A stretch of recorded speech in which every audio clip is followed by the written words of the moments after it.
उसको कहा गया ग्रेनेड फेंको, ये डिसाइड किया इन्होंने। जब ग्रेनेड फेंका और वो ग्रेनेड अंदर नहीं गया, ग्रेनेड बाहर गिरा।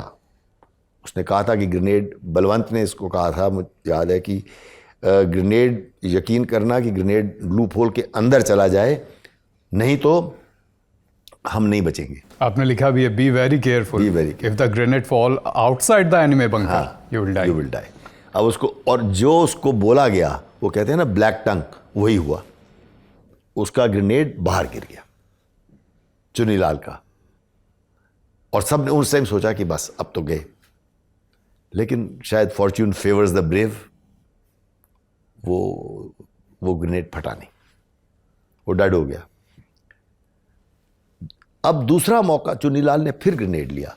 मैं यहां पे एक ऐसे पहलू का जिक्र करना चाहता हूं जो आपसे बात करते करते मेरे दिमाग में आया। काश कि मैंने ये किताब में सेंटेंस लिखा होता। जब एक बार एक बच्चा साइकिल से गिर जाता है तो उसका डर लगता है थोड़ा सा उसको दोबारा साइकिल उठाने में। जब एक बार कोई स्विमिंग पूल में डुबकी लगाता, डूबने की आशंका होती है, उसको दोबारा स्विमिंग करने में डर लगता है।